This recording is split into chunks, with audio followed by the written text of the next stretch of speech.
मुंबईतील new India cooperative बँकेच्या अनियमिततेप्रकरणी आता कारवाईला सुरुवात झाली आहे। बँकेच्या माजी महाव्यवस्थापकाविरुद्ध गुन्हा दाखल झालाय।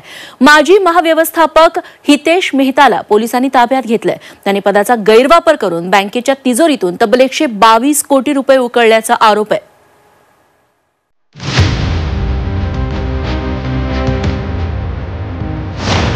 ठेवीदारांच्या पैशांवर माजी महाव्यवस्थापकाचा डल्ला।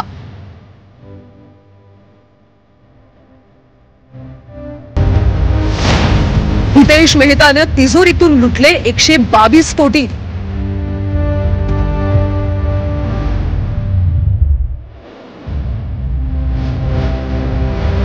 न्यू इंडिया कोऑपरेटिव्ह बँक प्रकरणी तपासाला वेग।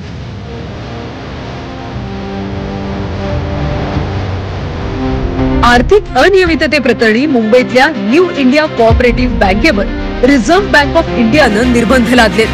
त्यानंतर आता कारवाईला सुरुवात झाली। या प्रकरणी दादर पोलिसांमध्ये पहिला गुन्हा दाखल झाला।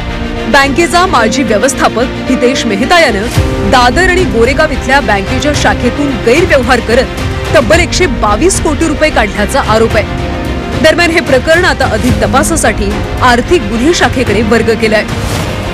हितेश मेहता यानं बँकेच्या प्रभादेवी आणि गोरेगाव शाखांमध्ये अपहार केला।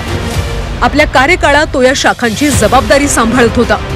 या काळात सहकाऱ्यांसोबत त्याने एक गुन्हेगारी योजना आखली। यानुसार बँकेमध्ये तब्बल 122 कोटींचा अपहार केला।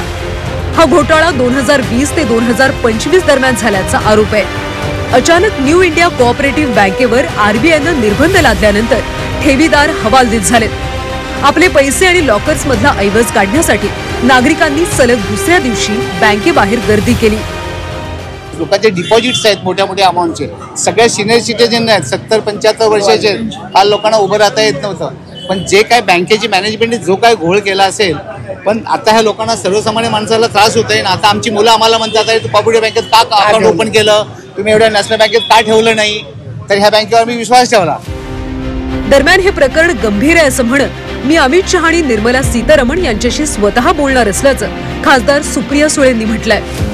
आरबीआय आणि ही कोऑपरेटिव्ह बँक आहे, त्याच्यामुळे अमित भाई शाह आणि निर्मला सीतारमणजी या तिघांनाही मी पत्र लिहून आणि आता पार्लमेंट परत 15 दिवसांनी सुरू होईलच, हा इश्यू मी पार्लमेंटमध्येही रेज करीन। आणि कुठलीही बँक आपल्याला आठवत असेल की Punjab national bank, Punjab PNB, त्याचा एक मोठा घोटाळा एका काळात मागे झाला होता।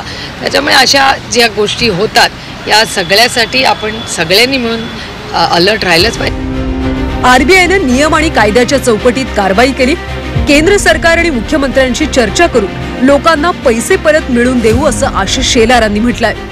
आरबीआयने कारवाई जी केली असेल ती आरबीआयच्या किंवा नियमांच्या कायद्यांच्या चौकटीत केली आहे।